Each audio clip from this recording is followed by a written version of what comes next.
नमस्कार, आप देख रहे हैं डायरेक्ट न्यूज तक। मैं हूं अरुण कुमार। अभी हम झारखंड के गढ़वा के यानी कि गढ़वा जिले के रंका अनुमंडल मुख्यालय में मौजूद हैं। हमारे साथ देख रहे होंगे कि पद यात्रा में निकली हुई यानी कि प्रियंका मिश्रा जी यहाँ पे मौजूद हैं। सीधे इनसे जुड़ेंगे और बात करेंगे कि आखिर कितने दिनों की इनकी पद यात्रा है, इन्होंने क्या क्या देखी।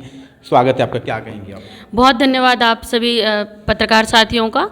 आज मेरी पदयात्रा का 16वां दिन है और मैंने ये पदयात्रा शुरू की थी 26 जनवरी के दिन, गणतंत्र दिवस के दिन, गणतंत्र की धरती वैशाली बिहार से। और वहाँ से चलते चलते लगभग 350 से प्लस किलोमीटर आ चुके हैं और आज हम यहाँ पर हैं रंका में।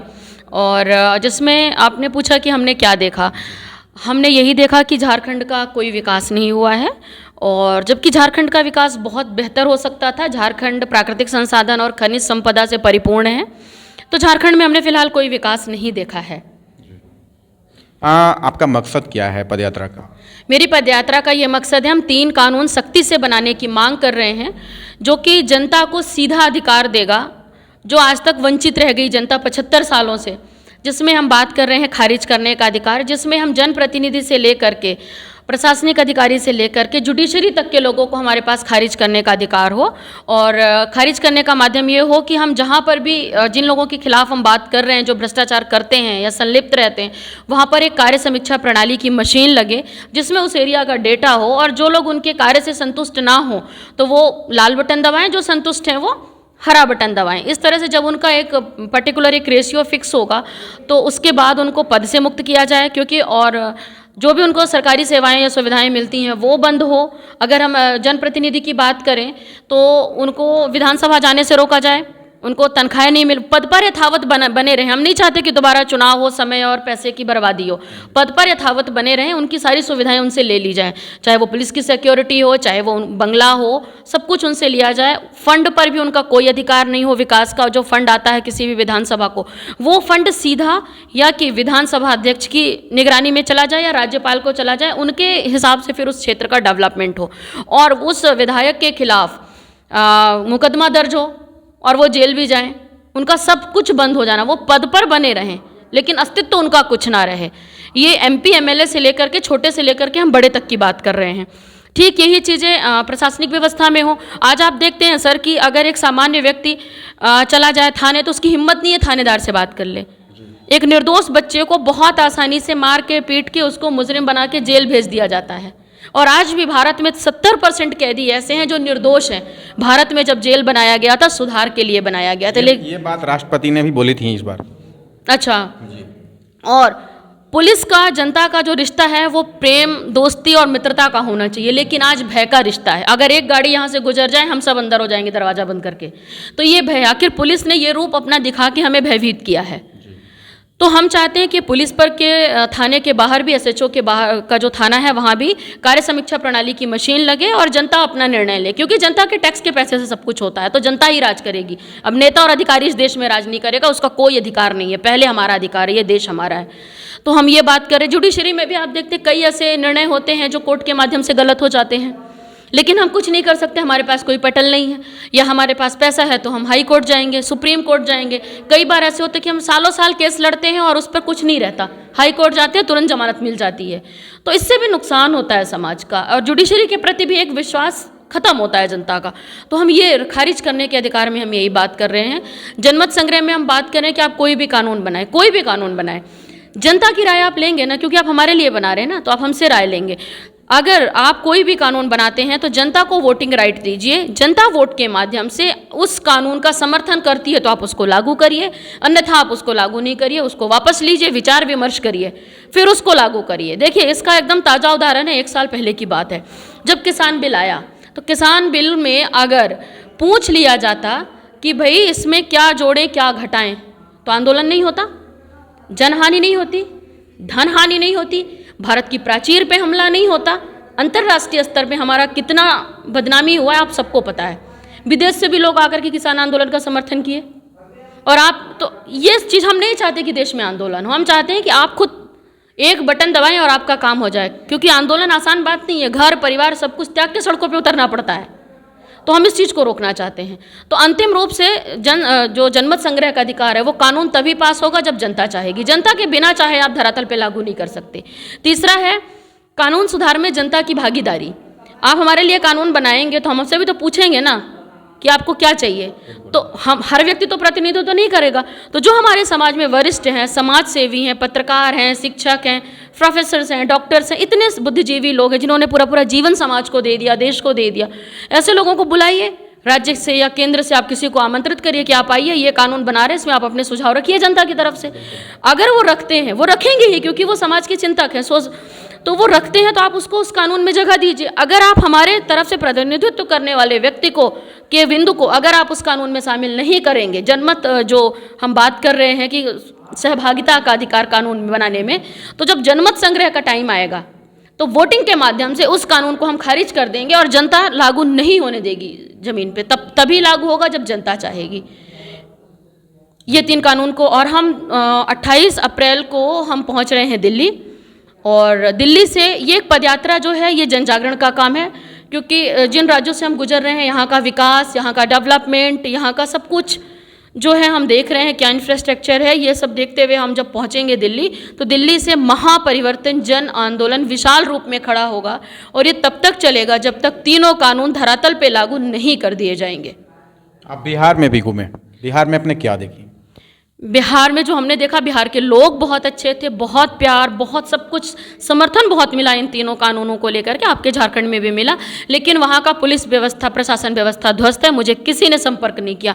हम रास्ते में चल रहे थे तो ना हमें कहीं पब्लिक टॉयलेट मिला, ना कहीं पानी की व्यवस्था मिली। अगर आप देखिए, अगर कोई गरीब व्यक्ति है उसको पानी चाहिए तो आज तो सब कुछ खरीद के मिलता है, बिल्कुल। तो पानी की भी कोई व्यवस्था नहीं थी, पब्लिक टॉयलेट की व्यवस्था नहीं है। आपके यहाँ सिग्नल ट्रैफिक पुलिस नहीं है, ट्रैफिक रूल नहीं है, पुलिस अच्छा खासा पैसा कमा लेती है। तो हमने यही सब देखा कि पर्याप्त भ्रष्टाचार है, और महिला सुरक्षा के नाम पे वहाँ कुछ नहीं। क्योंकि मैं महिला हूँ, मैं छत्तीसगढ़ से आई हूँ, तो मेरा तो ध्यान रखना था कम से कम नीतीश कुमार को कि एक महिला वहाँ से यहाँ आ रही है हमारे राज्य में, तो हमें किसी ने कोई संपर्क नहीं किया। नीतीश कुमार बराबर बोला करते हैं कि हमारे बिहार में पूर्णतः शराब बंद है, क्या कहेंगे आप, क्या देखिए? नहीं, उनको फिर पता नहीं है, उनको एक बार बिहार वापस घूमना चाहिए। बिहार में कोई शराब बंद नहीं है। हमने शराब में धुत व्यक्ति को सड़क पे लेटे हुए भी देखा है, और उन्हीं की पुलिस ने एक वो निकाला था, नोटिफिकेशन निकाला था, अंडर सेक्शन 185 में 10,000 चालान था। अगर आप शराब पीकर गाड़ी चला रहे हैं तो 10,000 रुपये का चालान है। तो उनकी पुलिस ही कह रही है कि शराब नहीं बंद है, तो नीतीश कुमार को अपने पुलिस से पूछना चाहिए कि वो ऐसा क्यों निकाली है, उनके गृह मंत्री को पूछना चाहिए। बिल्कुल। और झारखंड में, जब आप झारखंड में क्या देखी आप? झारखंड में हमने कोई भी विकास नहीं देखा। झारखंड के लोग भी बहुत अच्छे हैं, यहाँ पर भी हमें बहुत समर्थन, प्यार, सहयोग, सम्मान सब कुछ मिला। लेकिन जो काम प्रशासन का था वो प्रशासन ने नहीं किया, वो काम यहाँ की जनता ने किया। हाँ, क्या संदेश रहेगा आपको सरकार के लिए? सरकार के लिए यही संदेश रहेगा कि थोड़ा सा मंदिर, अभी कहाँ गोल्डन टेम्पल परिवार के साथ गए थे, झारखंड की उन्नति, विकास और सुख समृद्धि की बात कर रहे थे, तो वहाँ पे सुख समृद्धि की बात ना करें, झारखंड को घूम लें। और झारखंड प्राकृतिक संसाधन से, खनिज संसाधन से परिपूर्ण है, झारखंड में लोग अच्छे हैं, तो लोगों का विकास करें। आप मंदिर मंदिर, मस्जिद मस्जिद घूम घूम कर आप क्या दुआ मांगेंगे? दुआ आपको मांगने की ज़रूरत नहीं है। जब आप कर्म अच्छा करते हैं तो भगवान स्वयं आपके पास आ जाते हैं। वो तो बराबर कहा करते हैं कि हम कोरोना में हमारी टाइम चली गई, उसके बाद ईडी और सीबीआई का लगातार छापे पड़ रहे हैं। देखिए, अब ईडी और सीबीआई की जो रही बात, ये ऐसा मामला है कि अगर कहीं आप माचिस मारेंगे तभी धुआं होगा, तो कोई ना कोई बात होगी, तभी कुछ हो रहा है। अब वो देखिए, जांच होती है, जांच में क्या निकलता है वो तो जांच का विषय है कि क्या निकल आएगा। लेकिन इसका मतलब ये तो नहीं है ना कि अगर ईडी और सीबीआई आपको किससे कोई क्वेश्चन कर रही है, आपकी जांच चल रही है, तो बाकी के लोग काम नहीं करेंगे। भाई, मुख्यमंत्री तो हर काम नहीं करता ना, अलग अलग मंत्रिमंडल बटा हुआ है, तो उनके लोगों को काम करना है ना। मुख्यमंत्री कौन होता है? वो तो मॉनिटर अथॉरिटी है। तो मतलब जो यहाँ पर सीएम है सोरेन जी, उनको अपना कार्य का भी नहीं पता है, जॉब रिस्पॉन्सिबिलिटी क्या है ये उनको नहीं पता। उनको मेरे तरफ से बताइएगा कि उनका काम है, वो मुख्यमंत्री किसी भी राज्य में सिर्फ एक मैनेजर होता है, मुख्यमंत्री कोई काम नहीं करता, वो सिर्फ मैनेजर है। तो वो मैनेजर का काम करें अपना, जो उनके मंत्रिमंडल हैं, उनके लोग हैं, वो काम करेंगे ना। तो वो उनसे काम करने के लिए, देखिए कितनी गंदगी पड़ी। हम तो यहाँ से निकलते हैं तो इतनी घिनसी आती कि हम अपना ट्रॉली बैग ऊपर उठा लेते हैं, जूता ऊपर कर लेते हैं कि गंद ना लग जाए। मनुष्य एक सामाजिक प्राणी है, गंदगी से तो हर किसी को घिन आती है। तो आप कब तक राज्यों को जाति में, वर्ग में, समुदाय में बांट के पॉलिटिक्स करते रहेंगे? यहाँ की भी पॉलिटिक्स हम सुनते हैं। आदिवासी, नक्सलिज्म, ये क्या है? आपने एक भी मंचों में नहीं बोला कि खनिज संपदा में आए हमसे कोई संवाद कर ले। आपने एक बार भी नहीं बोला प्राकृतिक संसाधन में हम परिपूर्ण हैं, आइए हमसे बात करिए। बार बार वही नक्सली, वही आदिवासी, ये क्या है? नक्सली क्या है? अगर आपके घर में, मेरे घर में मेरा बच्चा विकलांग होगा तो क्या मैं दिन भर उसको बोलूंगी क्या कि तू विकलांग है, विकलांग है? नहीं ना। वो सही कैसे होगा हम उस पर बात करेंगे। तो आप सही कैसे करेंगे इन चीज़ों को, आप उस पर बात नहीं करते। आप यही आदिवासी, दलित, पिछड़ा, नक्सलिज्म का वो ढिढोरा पीट पीट के आप वोट बैंक की राजनीति करते हैं। और भारत में आपने अशिक्षा इतनी हो चुकी है कि लोग समझ नहीं रहे हैं कि उनकी क्या ज़रूरत है। आप जन जागरण करिए ना, आप लोगों को बताइए। एक भी भारत के आज तक मैंने किसी नेता को नहीं सुना कि छत्तीसगढ़ में भी यही होता है। अरे आप अपने राज्य की अच्छी चीज़ें बताइए ना। अगर किसी की बीवी को कोई गंभीर बीमारी है तो क्या वो दिन भर बीमारी करेगा? उसके इलाज की बात करेगा ना। आप उसके लिए केयर टेकर रखेंगे ना, लेकिन बाकी का तो काम आप करते हैं। तो राज्य के लिए भी वैसे ही है। वो बोलते हैं कि केंद्र का सहयोग नहीं मिलता है, मुझे नहीं मिल रही है। राज्य का टैक्स का पैसा कम है क्या? राज्य के टैक्स का पैसा कम है क्या? 30% आप पेट्रोल पे टैक्स लेते हैं, डायरेक्ट लेते हैं, नहीं लेते हैं? 30% कम होता है। क्या बात करते हैं? मतलब आपको काम नहीं करना है आप। अच्छा, आप मुझे बता दीजिए सोरेन जी की लास्ट संपत्ति कितनी थी और आज कितनी है? कहाँ से आ गया वो? उस पर बात होगी, होनी चाहिए, नहीं होनी चाहिए? आपने जब पहला चुनाव लड़ा तो चुनाव आयोग को आपने संपत्ति का विवरण दिया था, तो आज भी विवरण दीजिए ना खुल के कि कितना है आपका। तो आपके लिए कोई दिक्कत नहीं है, हमारे लिए दिक्कत है। क्यों? देखिए, जनता से भी मैं कहूंगी, आज ऑनलाइन का जमाना है, तुम दिन भर गूगल, व्हाट्सएप, फेसबुक में मत लगो, कुछ सर्च करो अपने नेताओं के खिलाफ और बोलो कि जब तुमने चुनाव लड़ा तब तुम बोले कि 200 रुपए था, आज तुम 2000 करोड़ के मालिक हो। तो वो प्रोसेस सब पूरे देश को बताओ ना भाई। आप नहीं चाहोगे 200 करोड़ का मालिक हो जाओ आप? वो तो खुले मन से बोलते हैं कि आप लोग हमसे नौकरी की आस मत रखिएगा। क्यों नहीं रखेंगे? वो संविधान नहीं पढ़े हैं क्या? राज्य, जो भारत का संविधान है, राज्य प्रतिबद्ध है संविधान के हिसाब से अपने लोगों को नौकरी देने के लिए। भारत का संविधान नहीं पढ़ा है क्या? पढ़े हैं क्या वो? क्यों नहीं रखेंगे? वोट आपको देंगे, टैक्स आपको देंगे और नौकरी इनसे मांगेंगे? किससे मांगेंगे नौकरी? फिलहाल ही बूढ़ा पहाड़ पे कार्यक्रम था, नक्सल मुक्त जो बूढ़ा पहाड़ झारखंड की है, वहाँ पे वो आए थे बूढ़ा पहाड़ पे हेलीकॉप्टर से। उन्होंने साफ तौर पे कह दिया पूरे जनताओं के सामने कि आप लोग मेरे से नौकरी की आस नहीं रखिएगा। पढ़िए लिखिए, पढ़ोगे लिखोगे बनोगे नवाब। हाँ। नौकरी नहीं लेनी। यार ये तो कहावतें थी, बच्चों को घर में बड़े बूढ़े बहुत पहले सुनाते थे। क्या कहावत से देश चलेगा? मजाक है, राज्य कहावत से चलेगा? तो फिर झारखंड की जनता को कहना चाहिए वोट की उम्मीद अब आप मेरे से ना रखें। बिल्कुल सही बात है। जब मुझे आपसे एक्सपेक्टेशन नहीं तो आप मुझसे कैसे एक्सपेक्टेशन रखेंगे? ये तो बड़ी अच्छी बात है, उन्होंने कहा रोजगार की। कल तो भारत का प्रधानमंत्री कहेगा कि मेरे से आप महंगाई की उम्मीद मत रखिए कि मैं महंगाई खत्म कर दूंगा। मतलब आप जनता को बेवकूफ़ बना रहे हैं, सीधी सीधी बात है। और झारखंड के लोग इतने अच्छे हैं, इतने सॉफ्ट दिल के हैं, इनको भी इस पर बात करना चाहिए कि भाई रोजगार हम कहाँ मांगेंगे। अगर आपको कहना है कि रोजगार आप नहीं दे सकते तो जितने भी स्कूल कॉलेज आप इनको बंद करा दीजिए ना। घर का पैसा क्यों बर्बाद होगा? उसको जब लड़के को बेरोजगार ही रहना है तो क्यों मेहनत करेगा? उसके घर में तनाव अलग है पढ़ाई का, पिता के ऊपर अलग तनाव है फी देने का, बुक्स लाने का, ड्रेस खरीदने का, है ना ये सब तनाव। तो वो बेरोजगार, तो वो तो बेहतर है कि वो जो पैसा उसके पिताजी इधर उधर पढ़ाई में खर्च करेंगे वो संभाल के रखेंगे तो शायद कुछ काम ही आ जाए, क्योंकि रोजगार तो मिल नहीं रहा है देश में। तो ये गलत बात है और वे जवाबदार व्यक्ति हैं झारखंड के लिए। तो एक राज्य के मुख्यमंत्री को ये बोलना शोभा नहीं देता है। वो जवाबदार व्यक्ति हैं, राज्य का प्रतिनिधित्व करते हैं और जनता को विरोध करना चाहिए। जो यहाँ अपोजिशन है उनको भी पूछना चाहिए कि आपने क्या बोल दिया। बिल्कुल। तो हम तो यही संदेश देंगे कि राज्य के लोगों को आप रोजगार सुनियोजित करवाइए, छोटे छोटे काल कारखाने लगाइए। आपके पास किसी चीज़ की कोई कमी नहीं है, कितना कोयला यहाँ से सप्लाई होता है। तो आप कारखाने लगवाइए, जिनको आप कोयला दे रहे हैं आप उनसे कहिए कि हम कोयला तभी देंगे जब आप हमारे राज्य में कोई उद्योग लगा देंगे। ये तो कह सकते हैं ना, गिव एंड टेक का तो प्रोसेस है ना हिंदुस्तान में। तो ये होना चाहिए, आपके झारखंड के लोगों को रोजगार मिलेगा। भारत की अर्थव्यवस्था, राज्य की अर्थव्यवस्था सिर्फ युवा सुधार सकता है। जब आपकी परचेजिंग कैपेसिटी बढ़ेगी तब आपका राज्य की इकोनॉमी बढ़ेगी। आप खरीदेंगे ही नहीं तो कैसे राज्य की इकोनॉमी बढ़ेगी? और खरीदने के लिए कमाना पड़ेगा, कमाने के लिए रोजगार चाहिए। तो वो क्यों नहीं समझ रहे हैं इस बात को? बड़ा सिंपल लॉजिक है।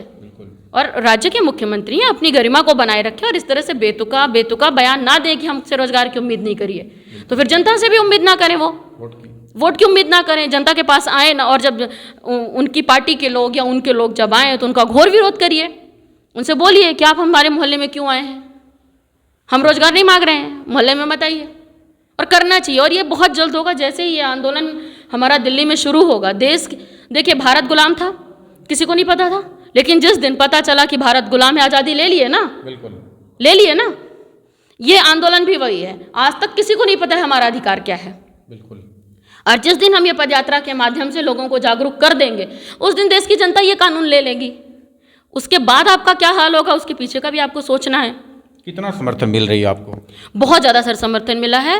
मैं जो कंटिन्यू फेसबुक में हम जो पोस्टिंग करते हैं, उसके माध्यम से भारत के हर कोने से फ़ोन आता है, उसी मैसेंजर पे कॉल आता है, मैसेज लिख के भेजते हैं, मैडम हम जुड़ेंगे, हम यहाँ से जुड़ेंगे, रूट मैप भेजिए। बहुत अच्छा सहयोग है।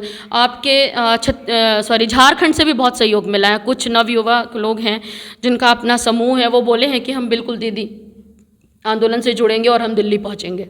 छत्तीसगढ़ में आप कहाँ से हैं? छत्तीसगढ़ में मैं रायपुर से हूँ जी। वहाँ छत्तीसगढ़ राज्य की क्या स्थिति है, शॉर्ट में जरा बताइए। अब छत्तीसगढ़ भी झारखंड से अलग नहीं है, लेकिन फिर भी हम ये कहेंगे कि छत्तीसगढ़ हमारा ज़्यादा बेहतर है कंपेयर अगर हम यहाँ से करें, झारखंड से करें। जी। छत्तीसगढ़ की भी स्थिति कोई खास नहीं सुधरी है। छत्तीसगढ़ की भी स्थिति वही है कि हम नक्सली हैं, हम आदिवासी हैं, हम पिछड़ा हैं, लेकिन फिर भी छत्तीसगढ़ ठीक है, रोजगार के मामले में ठीक है। और हमारे जो सीएम पहले के जो 2016-17 में जो सीएम थे डॉक्टर रमन सिंह, उन्होंने कभी भी ये नहीं कहा कि हमारी जवाबदारी नहीं है रोजगार देना। भूपेश बघेल जी ने भी ये कभी नहीं कहा कि रोजगार देना हमारी जवाबदारी नहीं है। भले टेम्प्रेरी वैकेंसियाँ निकलती हैं या कि जो प्राइवेट फैक्ट्रियां हैं वहाँ से बात करके कोई निकलवाते हैं प्लेसमेंट, तो वो ये करते हैं, वो इस तरह से बेतुका बयान अभी तक तो नहीं दिया है हमारे राज्य के मुख्यमंत्री ने, भूपेश बघेल जी ने। कौन मुख्यमंत्री सबसे बेहतर कार्य किए छत्तीसगढ़ में? देखिए, ये तो पार्शलिटी हो जाएगी किसी के बारे में कुछ भी बोलना, लेकिन दोनों मुख्यमंत्रियों ने ठीक काम किया है। जो शॉर्ट टाइम था उसके हिसाब से दोनों मुख्यमंत्रियों ने फिलहाल ठीक काम किया है। और एक छत्तीसगढ़ की आपने बात की, मैं खुद उसकी गवाह हूँ। देखिए, अनुकंपा नियुक्ति भारत की महिला का अनुकंपा नियुक्ति उसका अधिकार है जी। मेरे राज्य में अनुकंपा नियुक्ति की मांग को लेकर के महिलाएं पिछले 2-3 सालों से आंदोलनरत हैं। उस आंदोलन का हिस्सा मैं भी बनी थी जी। हम ये कहते हैं कि आप अनुकंपा नियुक्ति देने में क्यों दिक्कत है, तो इसमें भूपेश बघेल जी ने वादा किया था कि अनुकंपा नियुक्ति देंगे, लेकिन नहीं दिए। विधवा महिलाएं हैं, छोटे छोटे बच्चे हैं जी। कैसे उनकी शिक्षा व्यवस्था सुधरेगी, क्या होगा? तो ये है। तो आज मैं यही बात कहूँगी फिर कि जो ये कानून हम बनाने की मांग कर रहे हैं, ये अगर लागू हो जाएगा, हम लागू करा लेंगे, हमें 100% उम्मीद है, तो हमारे देश में आंदोलन बंद हो जाएगा। वो जो मेरी बहन सड़क पे बैठी हुई है अनुकंपा नियुक्ति के लिए, वो एक बटन दबाएगी और काम हो जाएगा। तो हम उस चीज़ की बात कर रहे हैं। आप वोट मांगने आते हैं हमारे पास, जीतने के बाद आप क्यों नहीं आते? जीतने के बाद आप काफिले में आते हैं भाई। जब वोट मांगने आप आए तब हमने आपको नहीं मारा, दोबारा आप जीत के आएंगे हम आपको मार लेंगे? ऐसा संभव है? भारत के संस्कार ऐसे हैं क्या? तो ये क्यों? राज्य की पुलिस का काम है राज्य की लॉ एंड ऑर्डर को मेंटेन करना, पब्लिक को सुरक्षा देना। यहाँ तो सारे मंत्री, विधायक, पार्षद सबके पीछे पुलिस भागती है भाई, तो जनता की सेवा कौन करेगा? तो आप तो दोनों तरफ से खजाना भी खाली करते हैं, जनता की सिक्योरिटी भी खाली कर देते हैं। आप अपने क्या जरूरत है कहीं पर भी कि पुलिस को आप खड़ा कर देंगे? हम देखते हैं बेचारे का काम है लॉ एंड ऑर्डर मेंटेन करना, वो कहीं पे दस्तखत कर रहा है, वो क्या है ये? बिल्कुल। आप आर्थिक समानता की बात करते हैं, देश में आर्थिक समानता की बात है कि नहीं है भारत के संविधान में? तो कहाँ लिखा है कि मुख्यमंत्री का मकान 2 एकड़ में बनना चाहिए? कहाँ लिखा है प्रधानमंत्री का मकान 5 एकड़ में बनना चाहिए? कहाँ लिखा है कि राष्ट्रपति का मकान 50 एकड़ में बनना चाहिए? लिखा है? मुख्यमंत्री जब आप नहीं थे तब आप 2 कमरे में गुजारा हो जाता था। बिल्कुल। जब आप मुख्यमंत्री बने तो आपको 1.5 एकड़ का मकान चाहिए। क्यों भाई? आर्थिक समानता की बात है ना। बिल्कुल। ये कब आएगा? ये तब आएगा जब ये 3 कानून बनेंगे। और हम ये 3 कानून 100%, अगर उस आंदोलन में कुर्बानी भी देनी पड़ी ना, तो हम में से कोई पीछे नहीं हटेगा, पर ये कानून हम लागू करा के रहेंगे। आर्थिक समानता, जितने भी भारत में ये कुव्यवस्थाएं हुई हैं राजनीति के माध्यम से, ये सब खत्म होंगी, सबको सुधारा जाएगा और मजबूती से सुधारा जाएगा। और सुधारेगा कौन? देश की जनता। देश को प्रधानमंत्री नहीं चलाएगा, राज्य को मुख्यमंत्री नहीं चलाएगा, राज्य की जनता चलाएगी। आपके यहाँ पानी नहीं आता तो ये आप शिकायत कहाँ करते हैं? कोई प्लेटफॉर्म है? नगर निगम है। बिल्कुल है। नगर निगम में आप क्यों नहीं सुनता? बिल्कुल। टैक्स देते हैं, रोड टैक्स देते हैं, प्रॉपर्टी टैक्स देते हैं, हर चीज़ में तो आप टैक्स देते हैं। बिल्कुल। गाड़ी खरीदेंगे, रोड टैक्स दे रहे हैं, राशन खरीद रहे हैं, टैक्स दे रहे हैं, सब कुछ आप ही दे रहे हो और आप ही फ़ोन कर रहे हो, कोई उठा नहीं रहा है, फ़ोन कर रहे हो कोई आपकी सुन नहीं रहा है, ये क्या है? तो क्यों टैक्स दे रहे हो? और ये जो 3 कानून हैं, ये ऐसा नहीं कि ये भारत में पहली बार लागू होगा, अन्य दूसरे देशों में भी लागू है। और जो हमसे कल पिछड़े हुए थे वो आज हमसे 10 गुना आगे हैं, क्योंकि वहाँ जनता राज करती है। सही बात। जब तक मेरा डर प्रशासन को या नेता को नहीं होगा तब तक हमारा विकास नहीं होगा, और हमारा डर उसको होना चाहिए। लोकतंत्र में जनता सरकार है ना। कौन कहता है कि ये आपके यहाँ पे झारखंड में सरकार आपका ये सोरेन साहब है? कौन कहता है? हम कहते हैं झारखंड की जो सरकार है वो झारखंड की जनता है। बिल्कुल। अब जनता को दरकिनार कर दिए हैं। आप भिखारी थे, कल वोट मांगने आए थे, और आज आप राजा बन गए हमारे वोट से और हमको साइड कर दिए। नेता भारत में भिखारी हैं, और भारत में जो लोग भी सरकारी नौकरी पे हैं इनको बड़ा अधिकारी बोला जाता है। ये कहाँ अधिकारी वर्ड लिखा है? दिखाइए तो संविधान में कौन से पेज में लिखा है? ये सेवक हैं, इनके नियुक्ति पत्र में भी सेवक लिखा है। बिल्कुल। तो ये सेवक ही समझें, अधिकारी मत बन जाएं। बिल्कुल। अंतिम संदेश क्या रहेगा बाकी पब्लिक के लिए, जनता के लिए है कि महापरिवर्तन जन आंदोलन जो शुरू हो रहा है 28 अप्रैल दिल्ली से, उसमें आप लोग ज़्यादा से ज़्यादा जुड़ें। ये आपको सीधी ताकत देगा, सत्ता आपके हाथ में होगी। आप मुख्यमंत्री किसी को भी बना दें, विधायक किसी को भी बना दें, लेकिन ताकत आपके हाथ में होगी। और ये कौन दिला सकता है? आपका अपना अधिकार, ये 3 कानून। तो हम पूरे आपके माध्यम से झारखंड, पूरे देश को आह्वान करेंगे कि आप सब इस मुहिम से ज़्यादा लोग जुड़ें और इस आंदोलन को धरातल पे लागू करने में हम सब एक मंच पर आएँ। मेरा नाम प्रियंका मिश्रा है, मैं रायपुर छत्तीसगढ़ से हूँ। ठीक है, थैंक यू।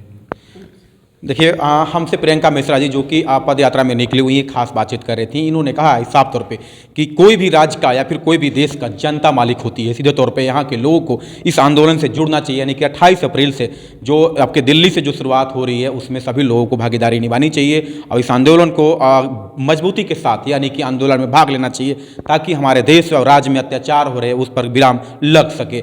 बहुत सारी बात हुई, आपने साफ तौर पे वीडियो में सुना और देखा कि किस तरह से इन्होंने अपनी बात खुल कर रखी है। सीधे तौर पे सरकार को जो कमियां थी उन्होंने खुल कर बताई है।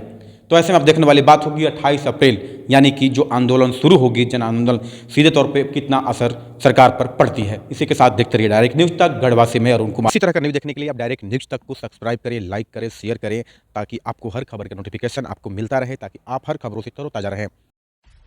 सब्सक्राइब कीजिए हमारे चैनल को और बेल आइकॉन को दबाइए हमारी लेटेस्ट वीडियो सबसे पहले देखने के लिए।